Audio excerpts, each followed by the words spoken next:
नमस्कार दोस्तों, ओम शांति। स्वागत है आप सभी का आपके अपने पसंदीदा शो ज़िंदगी बने आसान में। आज इस एपिसोड में हम बात करेंगे हार्ट के ऊपर। जो भी हार्ट से रिलेटेड प्रॉब्लम्स, बीमारियां होती हैं, उसके बारे में आज हम बात करेंगे। और उसके लिए आज हमारे साथ जुड़े हैं विश्व प्रख्यात हृदय रोग एवं मेटाबॉलिक रोग विशेषज्ञ डॉक्टर सतीश गुप्ता जी। तो आइए उनका स्वागत करते हैं। Om Shanti, welcome to our show. Om Shanti. Doctor, जैसे आज के समय हम देख रहे हैं कि जो हार्ट से रिलेटेड प्रॉब्लम्स है वो बहुत ज़्यादा बढ़ रही हैं।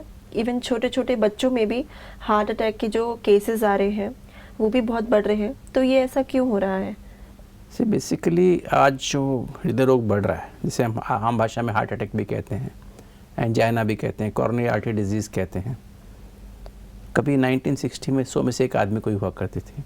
जी। जैसे जैसे हमारा लाइफस्टाइल बदला है ना, हमारी फास्ट लाइफ हो गई है, कॉम्पिटिटिव लाइफ हो गई है ना, जिसमें स्ट्रेस बढ़ती जा रही है, खान पान बदल रहा है, शहर गाँव का शहरीकरण हो गया है, हमारे जो वैल्यू सिस्टम थे, सपोर्ट सिस्टम टूटते जा रहे हैं जी। और स्पेशली आज का जो टाइम है वो है डिजिटल एडिक्शन। जी। मोबाइल, टेलीविज़न, इंटरनेट, गूगल और क्या क्या चीज़ें हैं, जिसमें हमारा जो स्लीप साइकिल थी ना वो डिस्टर्ब हो गई है। अभी पहले एक स्लीप का टाइम होता है, प्रॉपर टाइम। एक प्रॉपर नींद बहुत ज़रूरी है। जितना खाना पीना ज़रूरी है, एक्सरसाइज ज़रूरी है, उतना ही नींद भी बहुत ज़रूरी है। जी। समय पर सोना, समय पर उठना, early to bed early to rise is the best way to be healthy, wealthy and wise. आज क्या करते हैं लोग, स्पेशली यंग जनरेशन, आज वो सोने के समय 10 बजे तो मोबाइल देखना शुरू करते हैं, है ना, और सुबह 2, 3, 4 बजे सोते हैं। जी। तो जो टाइम सुबह 10 बजे, जो 4-10 बजे सो के सुबह 4 बजे उठने का समय होता है नॉर्मली, तो वो समय तो वो सोते हैं। तो पूरी हमारी जो बिकॉज हमारा पूरा हार्मोन ऑर्केस्ट्रा बिगड़ गया है, जिसको कहते हैं बायोलॉजिकल क्लॉक हमारी वो बिगड़ गई है। इसके ही मुख्य कारण हैं, प्लस हमारा जो मैंने बताया आपको, आज ये सब इनको जीवन शैली, गलत जीवन शैली की डिजीज़ है, रॉन्ग लाइफस्टाइल डिजीज़ है, लाइफस्टाइल डिजीज़।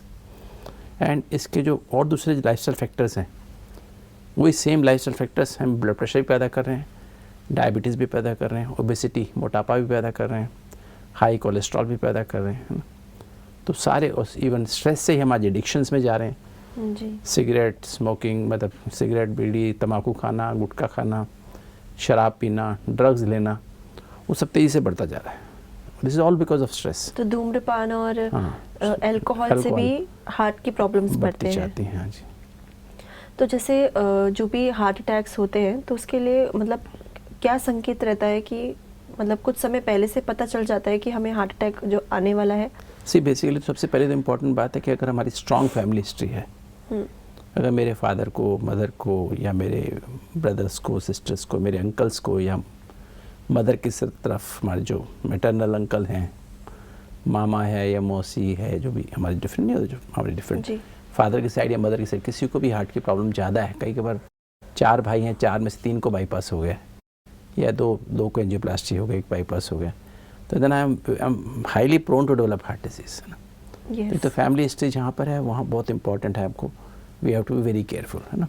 सेकेंड इज़, अगर आपके अंदर ब्लड प्रेशर हाई है आपको, तो आपको 3 गुना अधिक चांस है हार्ट अटैक आने के। डायबिटीज़ है, अगर आपको पता है आपको डायबिटीज़ है, तो 3 गुना अधिक चांस है डायबिटीज़ होने के। अगर हम स्मोकिंग करते हैं तो हमको 3 गुना अधिक चांस है हार्ट अटैक आने के। जितना हमारा वज़न होना चाहिए उससे अगर हमारा ज़्यादा वज़न है जी, तो भी हमको 2 गुना अधिक चांस है हार्ट अटैक आने के।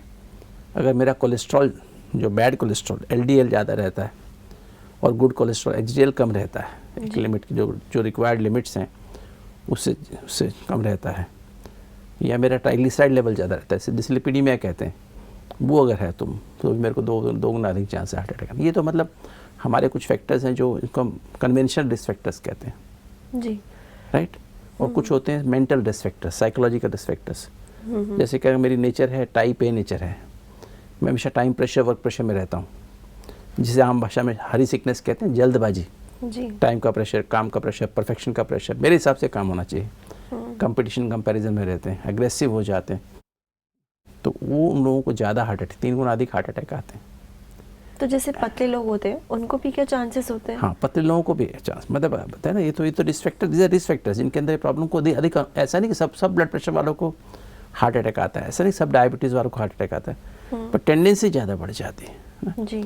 ऐसे मोटे साथ सभी मोटे नहीं होते हार्ट अटैक वाले, मतलब पतले लोगों को भी हार्ट अटैक, अंडरवेट वालों को भी हार्ट अटैक आ सकता है, ऐसा नहीं कि मोटे, मतलब मोटे लोगों को अधिक चांस है, पतले लोगों को भी हार्ट अटैक है। सपोज उसको डायबिटीज़ है, उसको हाई ब्लड प्रेशर रहता है, उसको कोलेस्ट्रॉल ज़्यादा रहता है, वो स्ट्रेस में रहता है, हमेशा जल्दबाजी में रहता है, बहुत गुस्सा करता है, गुस्सा एक बहुत बड़ा कारण है हार्ट अटैक आने का, क्रोध। ऐसे डिप्रेशन, जो उदास होते हैं उनको भी लगभग 5 गुना अधिक चांस होता है हार्ट अटैक आने का, है ना। जो अपने मन की बातें शेयर नहीं कर पाते, जी। अपनी टेंशन्स को किसी को शेयर कर लें, वो नहीं कर पाते, काफ़ी लोग ऐसे होते हैं शेयर कर पाते हैं। इसलिए कहावत भी ना, अगर दिल खोल लिया होता यारों से तो ना खोलना पड़ता औजारों से। जी। अपने दिल की बात कह लेना, अपने मन की बात, टेंशन्स को किसी को बता देना। पहले लोग कह लेते थे, अपने वाइफ को हस्बैंड को बता दिया, वाइफ ने हस्बैंड वाइफ, पहले आपस में इंटरेक्शन का टाइम था, बच्चे माँ बाप को माँ बाप बच्चों को बता देते थे, दोस्तों को बता देते थे। अभी जैसे जैसे समय बढ़ रहा है ना, टाइम तो हमारे पास है, but we spend more time with the digital, suppose mobile से ज़्यादा टाइम, टीवी से ज़्यादा टाइम निकालते हैं। हम आपस में साथ बैठे हुए भी आपस में बात नहीं कर रहे होते, मोबाइल पे चल रहे होते हैं, तो we are not able to interact, we are getting more, अपने दिमाग में बहुत इन्फॉर्मेशन डाल रहे हैं बट बाहर नहीं निकल पा रहा है कुछ भी। जी। तो ये भी बहुत बड़ा कारण है। तो इस तरह से बहुत सारे कारण हैं, जैसे अपने आपके अंदर मान लीजिए किसी के अवगुण देखने की आदत है, किसी आप सब चीज़ों के अंदर अवगुण ही ढूंढते रहते हैं, सामने वाला व्यक्ति कैसा भी हो, अच्छा भाई, उसकी अच्छाई भी है, बुराई भी सबके अंदर होती है, जी। पर आपको बुराई नज़र आती है, अच्छाई नज़र ही नहीं आती, तो भी बहुत बड़ा कारण। आप किसी को माफ़ नहीं कर पाते, ये भी बहुत बड़ा कारण है हार्ट अटैक आने का। ऐसे बहुत सारे कारण हैं जिनकी वजह से हार्ट अटैक आने की टेंडेंसी हमारी बढ़ जाती है। तो जैसे कि इतने सारे कारण हैं, तो क्या हमें रेगुलर चेकअप करवाते रहना चाहिए? आई थिंक जैसे अगर हमारी फैमिली हिस्ट्री है, अगर हमारे परिवार में है हार्ट डिजीज, तो मैं तो समझता हूँ हमें 25 साल में पहले चेकअप करा लेना चाहिए। 25 ईयर्स में करा लेना चाहिए, है ना। अगर मेरे परिवार में औरों को, मेरे पिताजी को थी, ब्रदर को है, सिस्टर को है, तो मुझे बहुत पहले कराना चाहिए। Even before that. आजकल कुछ टेस्ट ऐसे भी अवेलेबल हैं, बच्चों को भी कर सकते हैं हम। मुझे पता है कि मेरे फैमिली में स्ट्रॉन्ग फैमिली हिस्ट्री है, और मेरे बच्चे अगर हैं तो 10 साल का बच्चा भी है, उसका भी मैं टेस्ट करा के पता लगा सकता हूँ उसको भविष्य में हार्ट की बीमारी होने वाली नहीं होने वाली। मैं तभी से ऐसे स्टेप्स हम तैयार कर सकते हैं कि उनको हार्ट अटैक की बीमारी ना बढ़े, कम हो जाए। तो लेकिन ऐसा भी कहते हैं कि अगर हमें पता चल जाए कि बीमारी है तो बीमारी और बढ़ जाती है। ऐसा नहीं, प्रिवेंटिव मेजर भी लेंगे ना हम लोग, विल बी केयरफुल ना। बचपन से सपोज मुझे पता मेरी फैमिली हिस्ट्री बहुत स्ट्रॉन्ग है, तो मेरे बच्चे को मैंने टेस्ट कराया, उसमें पता पॉजिटिव आया, और वैसे टेस्ट होते हैं, अवेलेबल हैं, जो हम उसको कराएं तो हमें पता लग जाएगा कि हम मेरे बच्चे को, तो मैं बच्चे को शुरू से खान पान का उसको स्ट्रेसफुल, उसको लाइफ में ऐसा मैं इसके कैरियर दूंगा जिससे लाइफ में ज़्यादा स्ट्रेसफुल ना रहे जी। राइट। ऐसे काफ़ी कैरियर ना जो इजी गोइंग है, काफ़ी कैरियर ऐसे इसमें बहुत लगातार स्ट्रेस रहती है, तो हम उसको ऐसा कैरियर चुनें जिसमें उसको स्ट्रेस कम रहो ना, करे ना। प्लस उसके खान पान के सारे फैक्टर्स हैं, ध्यान रखेंगे, एक्सरसाइज, सब चीज़ें ध्यान रखेंगे, तो प्रिवेंट कर सकते हैं ना, वी कैन प्रिवेंट। जो चीज़ हम हार्ट अटैक होने के बाद करने से हमें राहत मिलती है, अगर वो पहले से कर दें तो कितना अच्छा हो ना। तो इस तरह से हम लोग, सपोज मुझे ब्लड प्रेशर है, डायबिटीज़ है, मैं ओबीज है, हाई कोलेस्ट्रॉल मेरे को है, तो मुझे पहले से मैं चेकअप कराया, मुझे निकला, तो मैं पहले से ध्यान रखूँगा, अपना कोलेस्ट्रॉल ठीक रखूँगा, ब्लड प्रेशर कंट्रोल में रखूँगा, डायबिटीज़ ठीक रखूँगा। अगर स्मोकिंग करना बंद कर देंगे तो क्या होगा, मुझे हार्ट अटैक का रिस्क कम हो जाएगा ना। तो इस तरह से हम अपने रिस्क को इसलिए 25 साल में पहले करा लें। अगर आपको फैमिली हिस्ट्री नहीं है और आपको तकलीफ नहीं है तो पहला चेकअप 35 साल में कराना चाहिए। अच्छा, अगर हिस्ट्री नहीं है तो 35 साल में कराना चाहिए। 35 साल में कराएं, फिर then we can do it depending on, मेरे को कोई फैक्टर्स हैं, रिस्क फैक्टर्स हैं, 1 या 2 रिस्क फैक्टर्स हैं, तो फिर तो हर साल कराना चाहिए, नहीं तो फिर we can get it done at every 3 years. तो जैसे देखा, मतलब बहुत से केसेस ऐसे सुने हैं कि जिम में लोगों को एक्सरसाइज करते हुए हार्ट अटैक हो गया, और जो डांस कर रहे हैं शादी में, उसमें भी लोगों को हार्ट अटैक हो गया, तो वो क्या कारण है? बेसिकली क्या होता है, जब हमें क्या एक्सरसाइज का, व्यायाम का जो मतलब है ना, एक्सरसाइज का मतलब है मोर ऑक्सीजन, राइट जी। हम एक्सरसाइज करते क्यों हैं?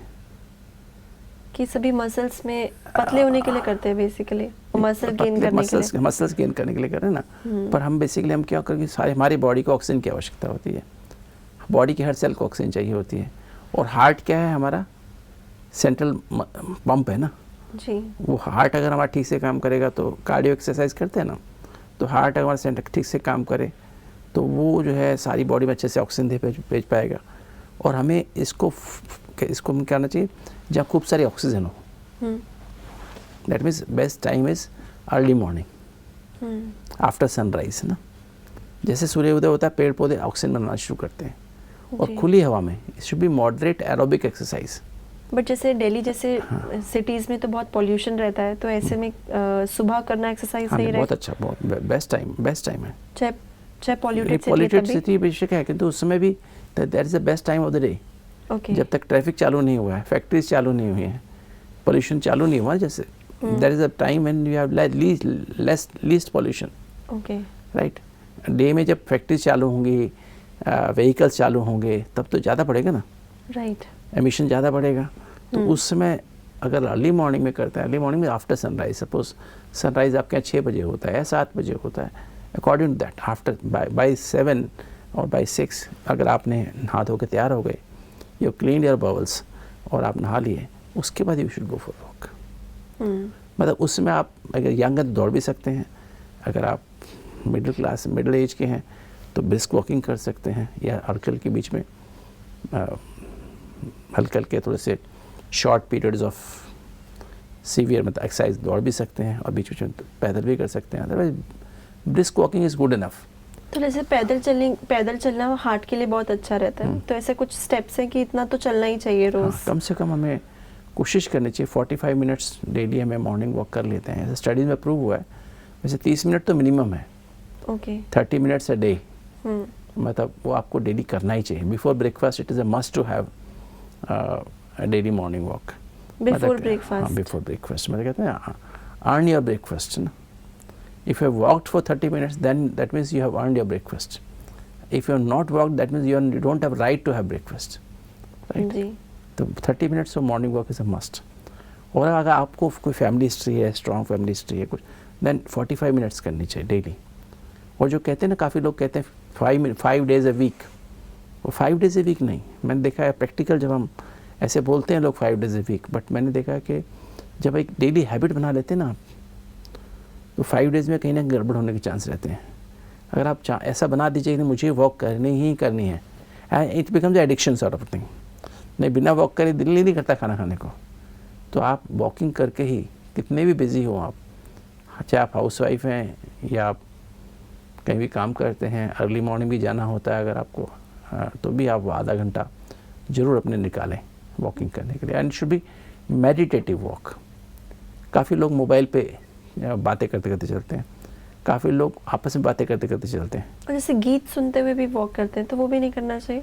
बेसिकली अच्छी है, गीत सुनना अच्छी बात है, गीत सुनते भी कर सकते हैं, but best thing is you should have your own contemplation, है ना। आप अपने सोल कॉन्शियस होकर चलें, परमात्मा की याद में चलें, और उसमें क्या आपकी लंग्स की जो ब्रीदिंग होती है ना, वो भी बहुत रिदमिक और वो हो जाती है। So there is adequate amount of oxygen which is going inside the lungs. Peaceful अगर आप हैं, आप बोल रहे हैं तो आधे फेफड़े में सांस जा रहा होता है। राइट। आप बोल रहे हैं, सपोज आप बोल रहे हैं या बातें करते चल रहे हैं, मोबाइल पे बात कर रहे हैं, तो आधे फेफड़े में सांस जा रहा है, तो नीचे जो 2/3 ब्लड नीचे वाले फेफड़े में रहता है, उसमें तो ऑक्सीजन गई नहीं, तो 2/3 ब्लड तो बिना ही ऑक्सीजनेटेड हुए वापस हार्ट में चला गया, लेफ्ट साइड के हार्ट में, और आपने वो पंप कर दिया। और आप एक सांस, हम 14 सांस लगभग 1 मिनट में लेते हैं, और 70 बार हार्ट धड़कता है। तो मतलब एक सांस मतलब एक सांस से आप 5 बार वो खून सप्लाई हो रहा है पूरी बॉडी में। अगर आपने एक सांस गलत लिया तो 5 बार गंदा खून इसमें ऑक्सीजन नहीं है, वो आप बॉडी में भेज रहे हैं, तो फिर तो आपको थकावट होगी नहीं। राइट। इसलिए आपको जब भी वॉकिंग करनी है, साइलेंस में वॉक करें, मोबाइल और आपस में बातें करते हुए बात नहीं करें, और बहुत ही फोकस्ड होके, सोल कॉन्शियस होकर बात करें, है ना। तो जिससे आपके अंदर वो एनर्जी ऑफ पीस, शांति कहते हैं ना, शांति कनेक्शन हमारे लंग्स से है। जितना आप शांत होते हैं, वर्तमान में होते हैं, shanti means being in the present, आप प्रेजेंट में फोकस करें कि मैं आत्मा परमात्मा से कंबाइंड होके जब हम वॉक कर रहे हैं तो मेरे पूरे फेफड़े में ऑक्सीजन जा रही है और फुल ऑक्सीजन जा रही है। तो वो जब मैं एक सांस मैंने अच्छा लिया तो मेरे 5 बार बॉडी में ऑक्सीजनेटेड ब्लड गया। फिर दूसरी सांस लेंगे तो अगली बार 5 बार। नहीं तो लोग बातें कर रहे हैं और बातें करते या कुछ और कर रहे हैं, तो हम बेशक हम वॉकिंग कर रहे हैं, हम अपनी बॉडी में गंदा खून भेज रहे हैं जिसमें ऑक्सीजन ही नहीं है ना। तो हम और थक रहे हैं, हम और बीमारी पैदा कर रहे हैं। अंधेरे में वॉकिंग कर रहे हैं, इसका मतलब हम लोग उसमें और कम ऑक्सीजन है अंदर वातावरण में, उससे में अपने आप को हार्म कर रहे हैं। काफ़ी लोग तो ऐसे करते हैं पेट साफ़ ही नहीं करते हैं। मतलब बाउल पहले क्लीन करके जाना चाहिए। अगर मैंने बाउल क्लीन नहीं करके गया तो जो मेरी जो lower part of the intestine में, जो कोलन में जो फीकल मटेरियल रहता है, वहाँ से गंदी गैसेस जो होती है ना, जो एक तरफ पड़ा हुआ है, वहाँ से जब हम ब्लड तेज़ी से बहेगा तो वहाँ से गंदी गैसेस सारी बॉडी में फैल जाएंगी। उससे आपका नुकसान हो रहा है, फ़ायदा नहीं हो रहा है। आप सोच रहे हैं हम वॉकिंग करके आए, हमने फ़ायदा किया, फ़ायदा नहीं किया। Actually you have harmed yourself. तो पहले हमेशा पेट क्लीन करके फिर नहा करके जाए, नहा करके जाए। क्योंकि नहाने से क्या होता है, हमारी जो बॉडी के जो स्वेट ग्लैंड्स होती है ना, छोटे छोटे होल्स होते हैं, वो जब हम सोते हैं तो वो भी बंद हो जाते हैं। साबुन से एक बार अच्छे से नहा लेते हैं, फिर टॉवल से रब कर लेते हैं, तो हमारे वो पोर्स खुल जाते हैं। क्योंकि जब हम वॉकिंग करेंगे तो क्या होगा, हल्का पसीना आएगा और पसीने से सारी टॉक्सिन्स पसीने से बाहर निकलते हैं, बाहर निकल जाएंगे और फेफड़ों से ऑक्सीजन के कार्बन डाइऑक्साइड के रूप में बाहर निकल जाएगा। तो हमारी, और पहले पेट हमारा साफ़ हो चुका है, तो we are actually cleansing not only our intestine but each and every cell of the body. Right. Those 30 minutes of walking are very very important. बहुत ही अच्छा आपने बताया, बहुत डिटेलिंग में। तो जैसे ये कुछ प्रॉपर डाइट भी रहती है क्या, मतलब जैसे कि अभी से ही स्टार्टिंग से ही उसको फॉलो करें कि ये बीमारी, जो हार्ट की बीमारी है, कभी हमारे पर आए ही नहीं? से बेसिकली क्या होता है कि हमारा हम जब कोई भी फूड खाते हैं ना, काफ़ी बार तो हम समझते हैं फूड हमारा सिर्फ नरिशमेंट के लिए है, पोषण के लिए। पोषण means we get calories from that. हमें कार्बोहाइड्रेट खाया, हमने प्रोटीन खाया, फैट खाया, विटामिन्स मिले, मिनरल्स मिले, वो हमें मिले, ठीक है, वो नरिशमेंट बहुत ज़रूरी है। पर उसका पहला फंक्शन नरिशमेंट नहीं है। हमारे भोजन का पहला मतलब नरिशमेंट नहीं है। भोजन का पहला मतलब है क्लीनिंग। जी, हमारी लगभग जो इतनी हाइट है ना, हमारी सपोज 5 फुट हाइट है या 5.5 या 6 फुट हाइट है, तो आपकी इंटेस्टाइन की लेंथ उससे 4 गुना ज़्यादा है। सपोज आपकी हाइट 6 फुट है, तो आपकी इंटेस्टाइन्स की हाइट जो कितनी है, लंबाई कितनी है, 24 फुट। अगर 5.5 फुट अगर आपकी हाइट है, बॉडी की हाइट, तो आपकी आंतों की लंबाई 22 फुट है। अगर 5 फुट की है तो 20 फुट की लंबी आंतें हैं।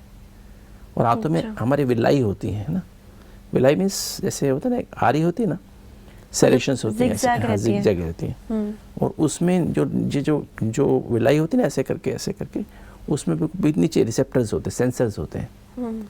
और जब हम मैदा की चीज़ें खाते हैं, मैदा, junk food, fast and junk food खाते हैं ना, pizza, burger, chow mein, Chinese food खाते हैं, डिफरेंट के फूड सारे, आजकल मोमोज खाते हैं, पता नहीं, मेरे को तो पता नहीं क्या होता है, पर people eat lot of things, momos होते हैं।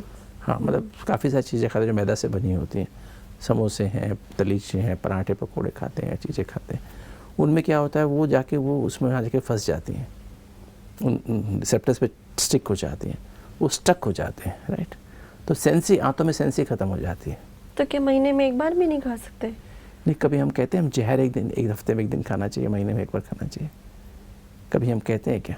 नहीं। 70% of our food should be fiber. Fiber means fruits, salads, sprouts, beans, सब्जियाँ, जो सब्जी होती है, 70% should be that. 30% अनाज होना चाहिए, राइट। तो क्योंकि पहले फाइबर खाना है, फल से शुरू करो सुबह, फिर फाइबर, जो भी सीजनल वेजिटेबल्स हैं, खीरा, ककड़ी, टमाटर, मूली, गाजर, और जो भी चुकंदर आता है, जो भी आजकल ग्रीन लीफी वेजिटेबल्स हैं, पालक है, चुलाई है, बहुत सारी शाक आती है ना, डिफरेंट सब्जियां आती हैं, तो we should have a full plate खाइए, उसमें लेमन डाल के बेशक ना, काट के अच्छे सफाई करके तब डाल के खाइए, have full plate of that, है ना। उसके बाद अंकुरित खाइए, स्प्राउट, अच्छा स्प्राउट मूंग का है, मेथी का स्प्राउट है, अच्छे से खाइए, ठीक है। एंड देन 70% आपका पेट भर गया, नाउ 30% जगह बची है, ठीक है।